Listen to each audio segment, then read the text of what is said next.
वसवसा, ये बात आपके जहन में आ रही होगी कि आखिर वसवसा जो है ये कहते किसको है। वसवसा असल में वो छुपी हुई आवाज या वो ख्याल है जो दिलो दिमाग के अंदर डाला जाता है ताकि इंसान को गुनाह या भटकाने पर शैतान आमादा करे। तो ये इस तरीके का ख्याल होता है। कभी इंसान बुराई की तरफ आमादा होता, यूं ही नहीं होता। अल्लाह के नबी ने इरशाद फरमाया, सही बुखारी की हदीस है 3276, 3276 नंबर सही बुखारी, और सही मुस्लिम 134 नंबर की हदीस है। अल्लाह के नबी सल्लल्लाहु अलैहि वसल्लम फरमाते हैं, शैतान कैसे गुमराह करता है। देखो कैसे गुमराह करता है, कैसे इंसान के दिल में वसवसे डालता है। नबी ने फरमाया कि याति शैतानु अहदकुम फयकुल, शैतान तुम में से किसी के पास आता है और उससे कहता है, मन खलका कदा, है ना, इसको किसने पैदा किया या तुमको किसने पैदा किया, हत्ता यकुल, यानी ये बातें कहते रहता, फला चीज को किसने पैदा किया, तुमको किसने पैदा किया, कहते कहते यहां तक कि अल्लाह के नबी ने फरमाया कि मन खलका हत्ता यकुला मन खलका रब्बक, यहां तक कि वो ये दिल के अंदर नऊदु बिल्लाह वसवसा डालता है कि तुम्हारे रब को किसने पैदा किया। अल्लाहु अकबर। अल्लाह के नबी ने फरमाया फइदा बलगहु फलयस्तइज़ बिल्लाहि वलीनती, नबी ने फरमाया कि जब ये ख्याल तुम्हारे दिमाग में आए, जब ये बातें तुम्हारे दिलो दिमाग को दस्तक दें, तो तुम अल्लाह रब्बुल आलमीन की पनाह तलब करो, फौरन अऊदु बिल्लाहि मिनश शैतानिर रजीम पढ़ लिया करो। ये बहुत ही जबरदस्त चीज है। और ये भी आप याद रखें कि शैतान ऐसे यूं ही एक पल में किसी को गुमराह नहीं कर देता है, एक पल में किसी को नहीं भटकाता है। बहुत सारे शुकूक, शुबहात, ख्यालात दिलो दिमाग के अंदर डालता रहता है और फिर आदमी वसवसे का मरीज बन जाता है। अब एक मसला यह है कि आखिर वसवसे के जो मरीज हैं, एक मसला यह है कि वसवसों के जो मरीज हैं ना, उनकी पहचान कैसे की जाए, कैसे हम पता लगाएं कि भाई फला शख्स जो है ये वसवसे के मर्ज में मुब्तला है, या मैं अपने तौर पर अपने बारे में फैसला कर सकूं कि मुझे वसवसे की बीमारी लाहिक हो गई है, मैं क्या करूं, कैसे पता चलेगा। तो 3-4 पॉइंट्स इस सिलसिले में मैं आपके सामने रख देता हूं कि उस पर जो है अगर हमारे दिल में कराहत पैदा होती है ना, या हमारे दिल में कुछ अजीब सा महसूस होता है, तो हम ये सोच लें कि हां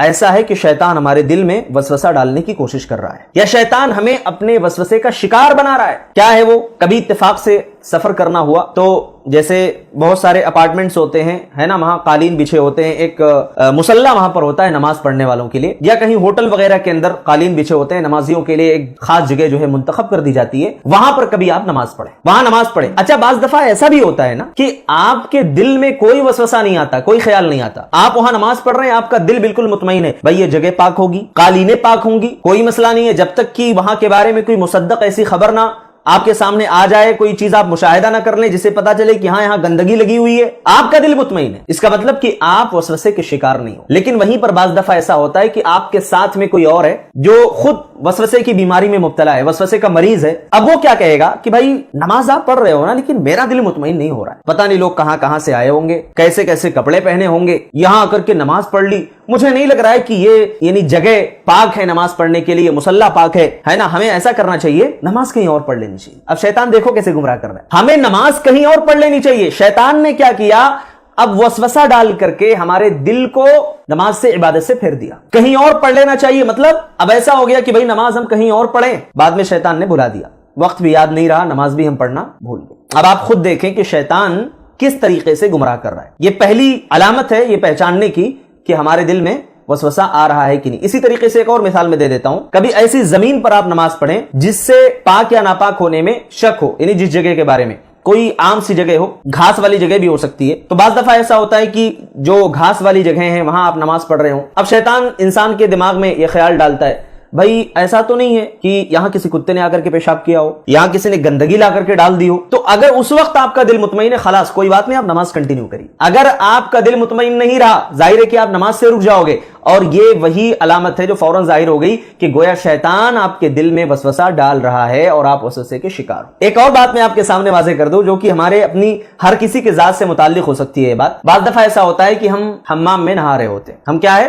गुस्ल खाने में नहा रहे हैं। अब हमारे यहाँ क्या होता है शहरों में कि बाथरूम और गुस्ल खाना जो है वो बिल्कुल अटैच होता है ना, बिल्कुल अटैच होता है, कोई बहुत ज्यादा फासला नहीं होता। हाँ ये हो सकता है कि कहीं कुशादा हो, कहीं थोड़ा सा तंगी का मामला। अब वहां नहाने के बाद बाज़ दफा कपड़े पहनते हुए कपड़ा जमीन पर लग गया, पानी के कुछ कतरात उसमें लग गए। अब ये ख्याल और ये बात दिलो दिमाग के अंदर आ सकती है कि भाई यहां یہاں تو باتھ روم ہے, ابھی اگرچہ میں نے غسل کیا ہے, لیکن شیطان فوراً آ کر کے آپ کے دل پر حاوی ہونے کی اور وسوسہ ڈالنے کی کوشش کرے گا کہ آپ یہ کپڑا پہن رہے ہو, یاد رکھو پاک ہے کہ ناپاک, کیونکہ یہاں پانی لگ گیا اور یہاں بازو میں باتھ روم میں ہو سکتا ہے کہ اس کے قطرات آ کر کے پڑے ہوں, جبکہ حقیقت یہ بات ہوتی ہے کہ اس کے کوئی قطرات پیشاب کے یا کسی اور گندگی کے وہاں بالکل نہیں ہوتے ہیں, لیکن شیطان ہمارے دلوں میں خیالات ڈالتا ہی ڈالتا ہے. سمجھ رہے ہیں آپ؟ تو اگر اس طریقے کی چیزیں آپ کے ذہن و دماغ میں آئیں, میں کہہ رہا ہوں کہ اگر آپ عینی طور پر مشاہدہ کر لیں کہ یہاں گندگی لگی تھی, صفائی اس کی نہیں ہوئی, وہاں کپڑا لگ گیا, تب تو بالکل بات واضح ہو گئی کہ بھائی وہاں گندگی لگی ہوئی ہے. لیکن آپ نے نہایا, کئی بار پانی آپ نے بہایا یا کپڑے دھلے, پھر بھی خیال اگر آ رہا ہے تو اس کا مطلب یہ ہوا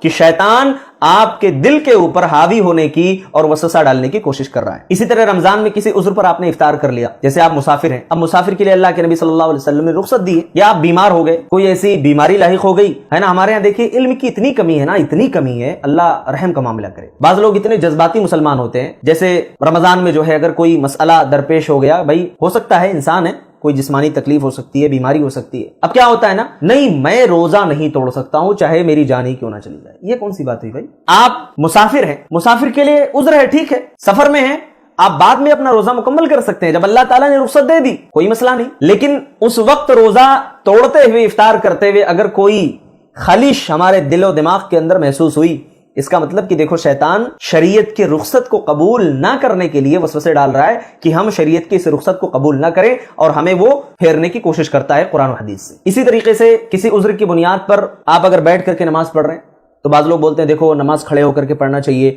ہے نا, بالکل کھڑے ہو کر کے پڑھنا ہے اگر کوئی عذر نہیں ہے تو. لیکن شیطان پھر وسوسے کیا ڈالتا ہے, نہیں نماز اگر کھڑے ہو کر کے پڑھو, بیٹھ کر کے پڑھو گے دیکھو اچھا نہیں لگ رہا ہے نا, کھڑے ہو کر کے ہی تمہیں نماز پڑھنی چاہیے تھی. یعنی اس رخصت کو جو شریعت نے ہمیں دے رکھی ہے ہم قبول نہیں کر رہے ہیں, اس کا مطلب کہ شیطان وہاں حاوی ہو رہا ہے اور ہمیں پریشان کرنے کی کوشش کر رہا ہے. تو یہ وسوسے کے مریضوں کی پہچان ہے. اگر یہ چیزیں ہمارے ذہن و دماغ میں آتی ہیں, اور بھی مثالیں دی جا سکتی ہیں, تو آپ یہ سمجھ لیں کہ شیطان ہمارے دلوں کے اندر وسوسہ ڈال رہا ہے.